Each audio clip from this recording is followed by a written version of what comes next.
What's good, everybody? My name is Gentleman Jugg, And I'm Son. and welcome back to another Jugg and Son doing WWE. How you doing this week from the last boy? I'm in yeet mode.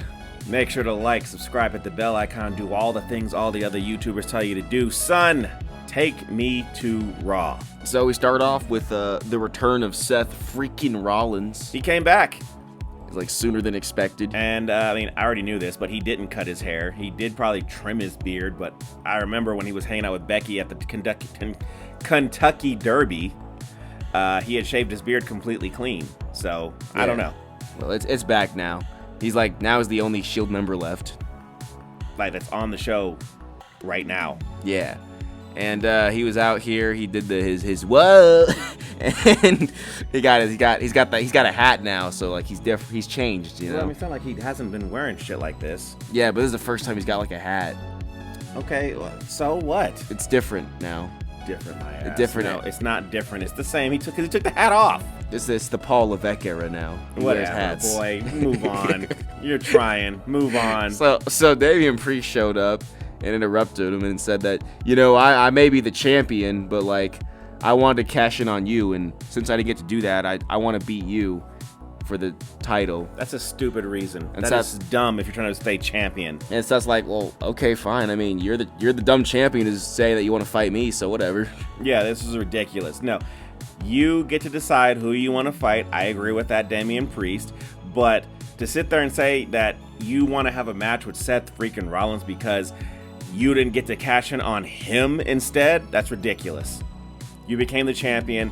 You're the champion. Doesn't matter how you got there. You got there. No one else can say you haven't been the champ. In the history books, Damian Priest is world champ of Monday Night Raw. For now. Yeah, for now. So I guess they're having a match of Money in the Bank, and I mean, I think it'd just be funny if Seth just beat him. I don't even think that's going to happen. I think Seth is going to win, and then Gunther's going to take the belt away from him. It's like whoever wins, Gunther is going to kill. Gunther is coming, and he is coming hard. He's coming to get that belt. And then, you know, we had Otis finally, I guess, go against Chad Gable, and it wasn't near as epic as when Sammy turned against Roman. Instead, this was just on Raw, and all Otis did was just push him. I mean, the story's been building, but it just still isn't there for me. And then, I don't hate it, but I don't love it. And then Chad's like, why'd you all leave me? And they're like, we're leaving. Well, yeah, but I think they said we're leaving first, and then he said, why'd you all leave me? Yeah, I think that's what happened, boy. Well, that's what happened, and I guess we didn't see Chad for the rest of the show until later. And then, you know, apparently Finn Balor is the one who took Liv Morgan's hotel room key card. Well, everybody's wondering where it went. Finn's like, yeah, I took it to protect Dom. But it seems like she's just not on Finn at all. You know, she's on Dom. Even though Finn may have the card, I mean, they're in a different town, so the hotel is invalid. So, yeah, as far as I'm concerned, he went to an empty room if he could have got into that room. I guess. I mean, this story is not really jiving too much with me, but whatever. And then I guess Dom was like, "Where's my sweater?" Or where's my vest? Yeah. And then I guess Liv was wearing his vest, and then he had to take it off of Liv, and that's when I was gonna say Dirty Damien. Okay. That's when Dirty Damien walked in. Choir boy Priest came walking in. Hey, muchacho.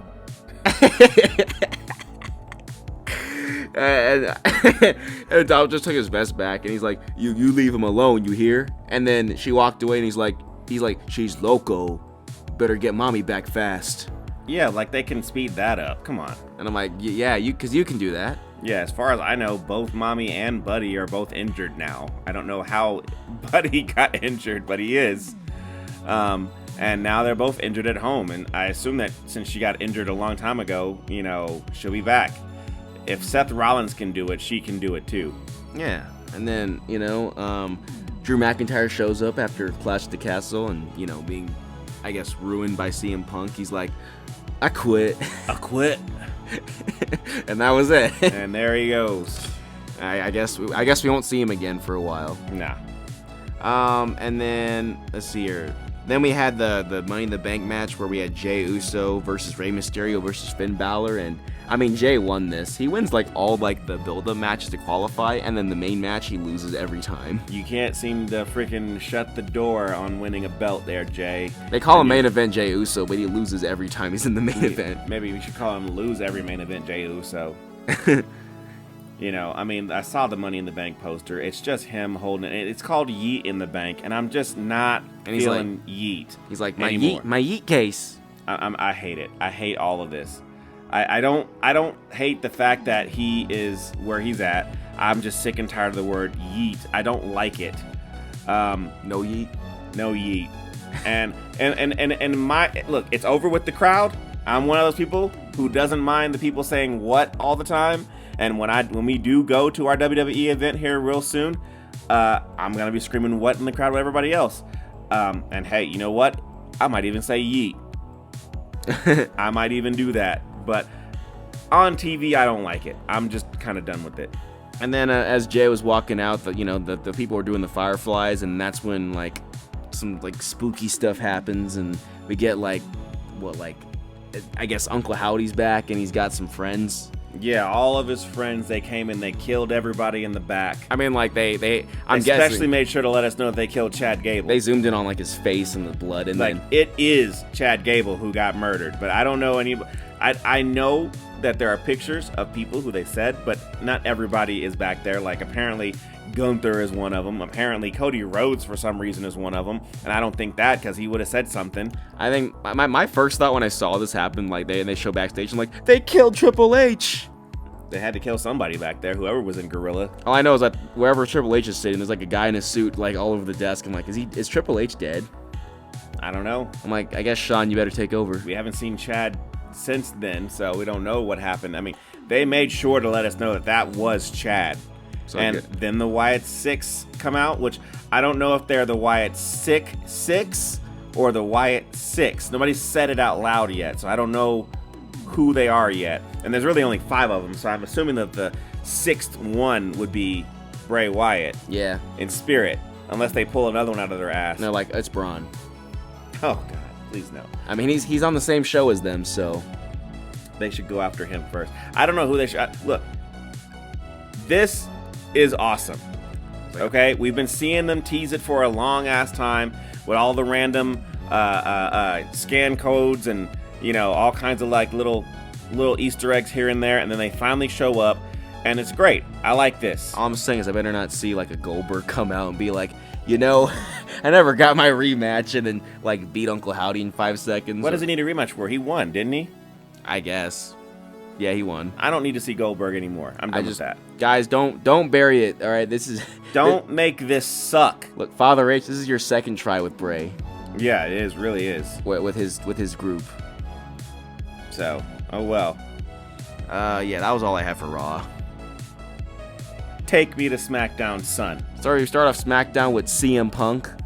CM Punk is here in Chicago. He is out in Chicago, and nothing ever bad happens to CM Punk in Chicago. Nah.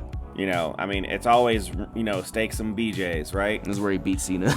Yeah, this is where he beat John Cena for the WWE Championship. So, yeah. Hey. He's hanging out, and I'm like, yeah, this is pretty fun. And this is good times. And then Paul Heyman comes out, and I'm like, oh, this is even better. Yeah, he's like, hey, look, man, look.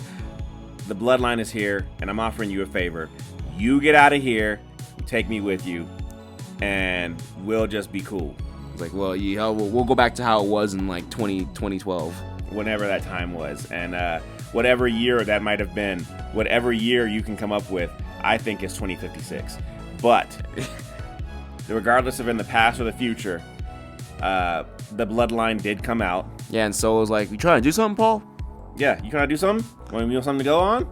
And then CM Punk's like, yeah, well, I don't see the bloodline. I just see Solo and 2 fake Usos. And I thought he was just gonna say, I just see Solo and 2 guys.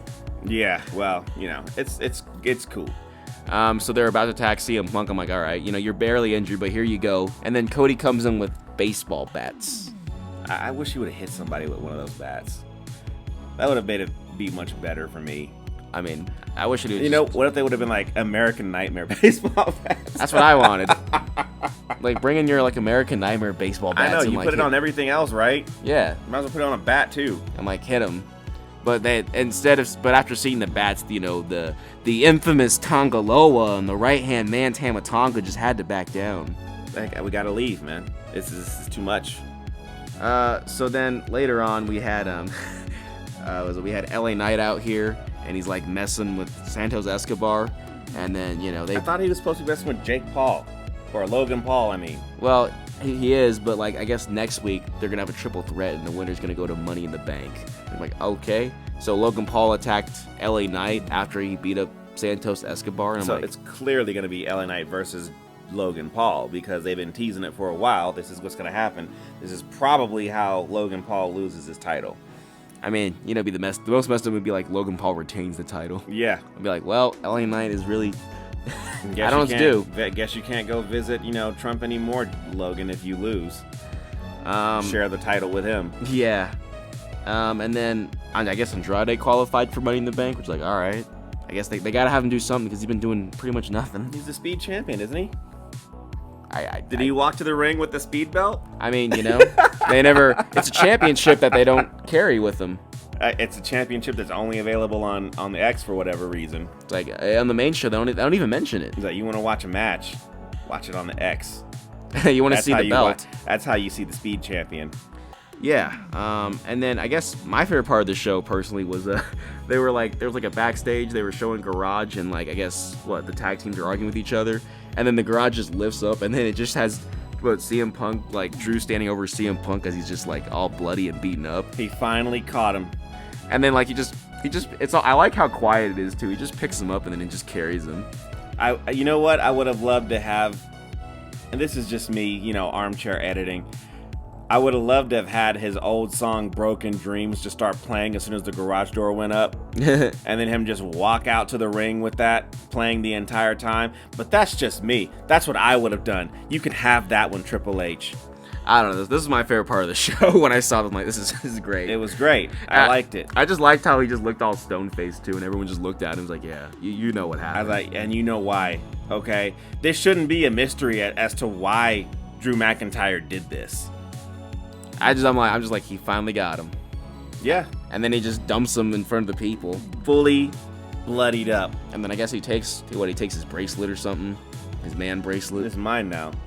Man bracelet. Okay. And then he just kind of leaves, and everyone's like, why'd you do it, Drew? Like, Nick Aldis like, why? I guess we'll find out on Monday night. And Drew's like, you mess with me, I'll kill you.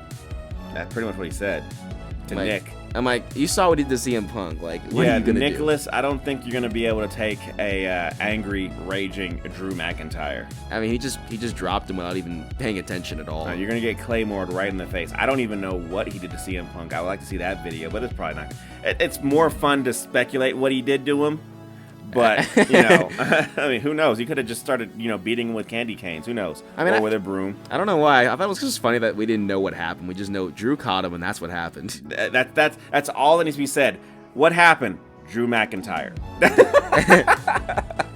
So the favorite part of the show, I keep replaying it too. It's just so funny. It's a cool scene. It's so cool, and I'm like, I need to see this. This is the feud of the year. Already, they still haven't had a match yet. They still have not had a match, but they have put hands on each other though. It's like, this is the feud of the year. You can't beat. This is the best story. Right now, it's the best one for me. Unless something else happens. And not even a single belt is involved.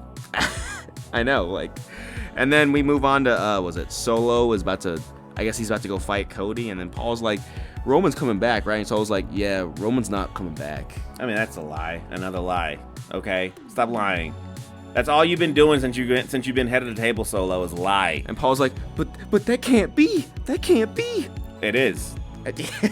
Okay, he's not here. He said that he's only been talking to Solo. That's what has been said by Solo. Yeah, and Solo said he told me he wasn't coming back, so I'm in charge. Yeah, I mean, he said all this stuff. I mean, at any point in time, Roman could call you. He's seeing what's happening on TV. At any point in time, he could call you, Paul, and say, hey, yo, this is the story. I mean, I'm just like, it just seems like, does Roman even care at this point? Because, like, if he did care, maybe he's not even watching. Maybe he's Brock Lesnaring the whole thing and not even paying attention to the show. And then he comes back and be like, what happened? Yeah, right? He's like, what is all this? Who are these guys? Is that you? And you?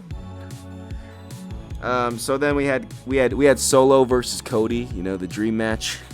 And, Yeah, we all were waiting for this.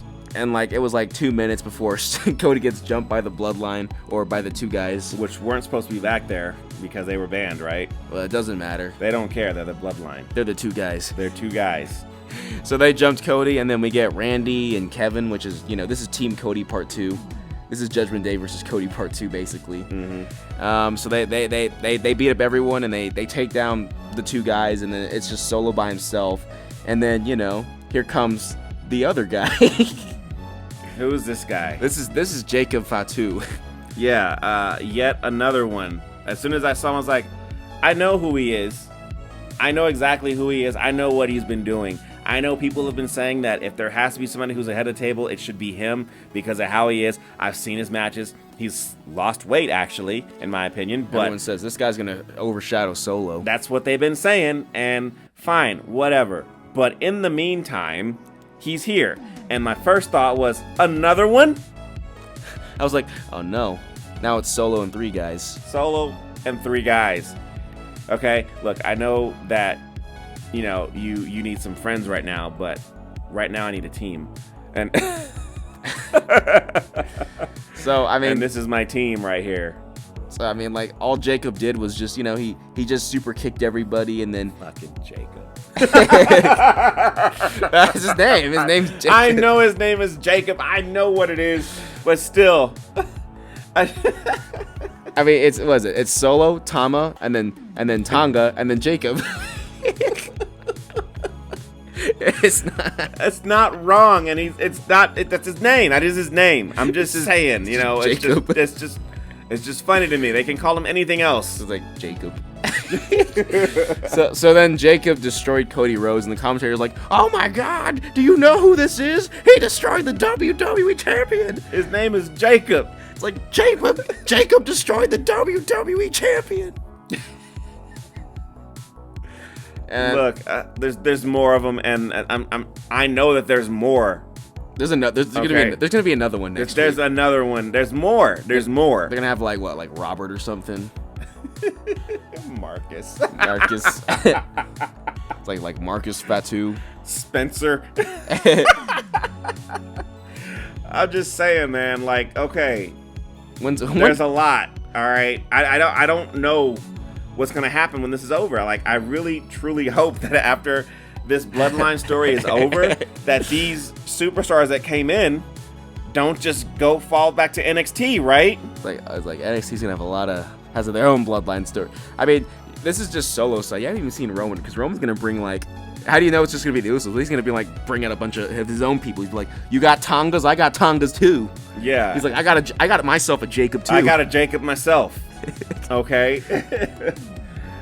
Look, this is also cool, and for 2 weeks or 2 episodes of a Raw and a Smackdown that ended on a very high note. Look, finally we got things are going up. It's the season's picking up now. The season's picking up. Okay. Look, subscribe, hit the bell icon, do all the things all the other YouTubers tell us to do. Check us out on the X, I guess, while it's still here.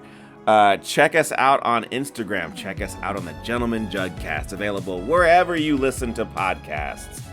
And the next one will be available when it's ready.